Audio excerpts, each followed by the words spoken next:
వివిధ కేసుల్లో నిందితులుగా ఉన్న 25 మంది కేటుగాళ్లను హైదరాబాద్ సైబర్ క్రైమ్ పోలీసులు అరెస్ట్ చేశారు.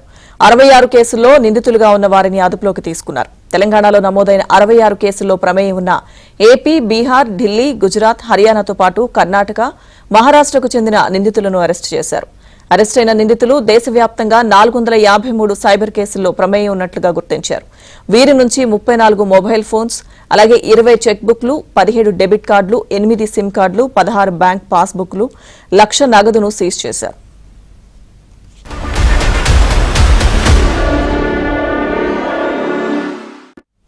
ఈ అంశానికి సంబంధించిన పూర్తి అప్డేట్స్ మా క్రైమ్ కరెస్పాండెంట్ ప్రవీణ్ అందిస్తారు.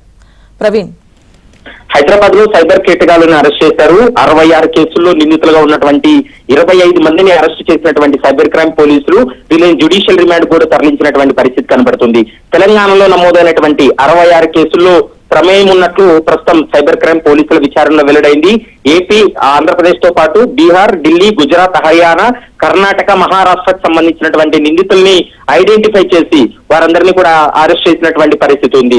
ఇప్పటికే దాదాపు 66 కేసుల్లో 64 కేసుల్లో బాధితులకు న్యాయం జరిగినట్లు సైబర్ క్రైమ్ పోలీసులు అయితే వెల్లడిస్తున్నారు. ఇప్పుడు అరెస్ట్ అయినటువంటి 25 మంది నిందితుల పైన దేశవ్యాప్తంగా దాదాపు 453 సైబర్ క్రైమ్ కేసుల్లో వాళ్ళ ప్రమేయం ఉన్నట్లు గుర్తించడం జరిగింది. ప్రస్తుతం 34 మొబైల్ ఫోన్స్ తో పాటు 20 చెక్ బుక్లు, 17 డెబిట్ కార్డులు, సిమ్ కార్డ్స్ తో పాటు 13 బ్యాంక్ పాస్ పుస్తకాలు, 1 లక్ష రూపాయల నగదును కూడా సీజ్ చేసినటువంటి సందర్భం అయితే కనపడుతుంది. ముఖ్యంగా నగరానికి చెందినటువంటి ఒక వ్యాపారవేత్తను ఫేక్ ట్రేడింగ్ ప్లాట్ఫామ్ పై పెట్టుబడి పెట్టించి 2,59,00,000 రూపాయల నగదును వాళ్ళు కొట్టివేయడం జరిగింది. మరోవైపు హర్యానాకు చెందినటువంటి 2 కేసులు అరెస్ట్ చేశారు. ఇక టోలీ చౌకి చెందినటువంటి 65 ఏళ్ల వ్యక్తిని ఇన్వెస్ట్మెంట్ పేరుతోటి 74 లక్షలు మోసగించినటువంటి కేసులో కూడా పూణేకి చెందినటువంటి 2 వ్యక్తులను అరెస్ట్ చేశారు.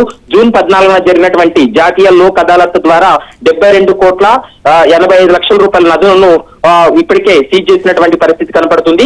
సైబర్ క్రైమ్ పట్ల అప్రమత్తంగా ఉండాలని పోలీసులు చెప్తున్నారు. కాబట్టి వీళ్ళని కస్టడీలో తీసుకొని విచారిస్తే మరికొన్ని అంశాలు బయటపడేటువంటి అవకాశం అయితే కనపడుతుంది. లక్ష్మీ దుర్గా.